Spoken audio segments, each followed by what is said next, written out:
जय श्री कृष्णा, जय श्री राम, जय गौ माता, जय राधे श्याम। आप देख रहे हैं तुलसी तपोवन यूट्यूब चैनल और इस वीडियो में हम चर्चा कर रहे हैं प्रदोष व्रत के बारे में।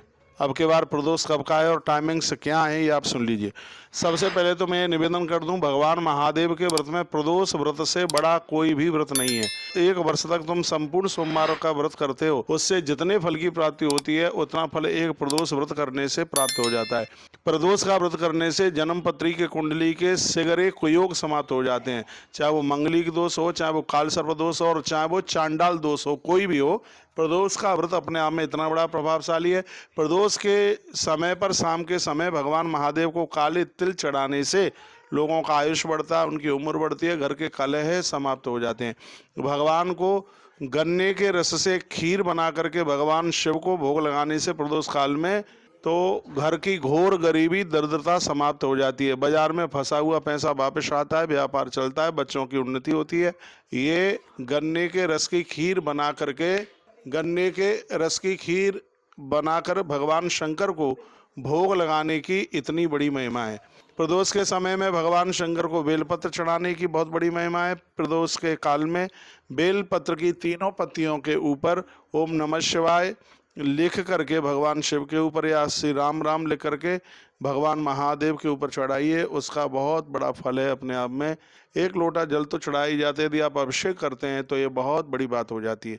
आइए मैं प्रदोष की पहले आपको कथा सुना दूं और उसके बाद में फिर मैं प्रदोष के टाइमिंग्स आपको बता दूं। वीडियो को अंत तक देखिए। कथा इस प्रकार से आती है कि एक बार की ऐसी बात हुई थी कि किसी राजा ने राजा के ऊपर अतिक्रमण किया तो राजा युद्ध में मौत को प्राप्त हुआ। उसकी रानी गर्भिणी थी और वह अपने आप के प्राण को बचाने के लिए घर से वो चल पड़ी, एक नदी के किनारे पहुंची। वहाँ एक वृक्ष के नीचे उसने बच्चे को जन्म दे दिया। बच्चे को जन्म देने के बाद उसको प्यास बड़ी जोर से लगी और जैसे ही पानी पीने के लिए वो नदी में या सरोवर में उतरी तो एक मगरी ने उसका पाँव पकड़ा और खींच करके ले गई और उसको खत्म कर दिया। बच्चा अनाथ हो गया, पेड़ के नीचे रो रहा था। इतने में ही वहाँ पर एक ब्राह्मणी चल करके आई जिसके गोद में एक बच्चा था। तो उसने ये देखा कि बच्चा किसका है, अनाथ बालक है, और वह उस बच्चे को छोड़ करके चलने लगी वहाँ। तो उसी समय वहाँ भगवान महादेव एक किसी भेष में, भिक्षुक भेष में वहाँ आकर के प्रकट हो गए। भगवान शंकर ने कहा कि हे ब्राह्मणी, ये बच्चा अनाथ है, इस बच्चे के जन्म से पहले इसके पिता की मृत्यु हो गई है और बच्चे के जन्म के बाद में इसकी माँ की मृत्यु हो गई है। 10 बच्चों को पालना उतना फल नहीं मिलता जितना कि एक अनाथ के बच्चे का लालन पालन करते हुए उतने फल की प्राप्ति हो जाती है। इसलिए तुम इस बच्चे को अपने घर लेकर के जाओ और इसका लालन पालन करके पुण्य कमा लो। तब उस ब्राह्मणी ने भगवान महादेव को कहा, उसको तो पता ही नहीं था कि भगवान शंकर हैं। वह ब्राह्मणी प्रदोष का व्रत करती थी। तो उसने पूछा कि यह बताइए कि यह इस बच्चे का ऐसा कौन सा अपराध है जिसके जन्म से पहले इसके पिता की मृत्यु और जन्म के बाद में इसकी माँ की मृत्यु हो गई, तो ये क्या इसका दोष था। तो कह दिया कि इस बच्चे के जन्म से पहले इसके पिता की मृत्यु और जन्म के बाद माँ की मृत्यु हुई है। ये पूर्व काल में प्रदोष का व्रत करता था, जानबूझ करके इसने प्रदोष के समय में अन्न खाया और इसने पूजा को खंडित किया। भगवान शंकर के महारुद्राभिषेक में बीच में अभिषेक छोड़ा नहीं जाता और इसने जानबूझ करके ये ऐसा किया है, इसलिए ये ऐसा हुआ। नारी का क्या दोष था, उस स्त्री का क्या दोष था, का इसने पूर्व जन्म में अपनी सौत को जहर दे करके मार डाला, इसलिए वही मगरी बन करके आई और उसने इसका पाँव घसीटा और इसको समाप्त कर दिया।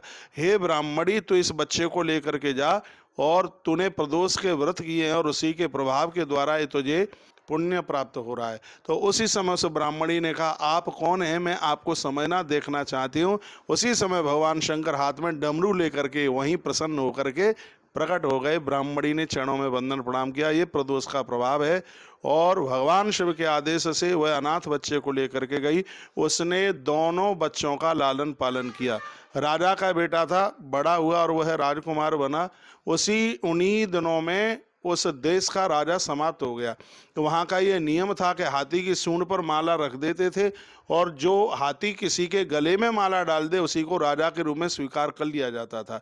जब राजा की मृत्यु हुई तो हाथी की सूंड पर माला रखी गई और राजमार्ग पर हाथी चल रहा था तो उधर से वही राजकुमार जो अनाथ एक नदी के किनारे जिसकी माँ ने जन्म दे करके वो मौत को प्राप्त हो गई थी, तो वही राजकुमार उसी के गले में माला डाल दी गई।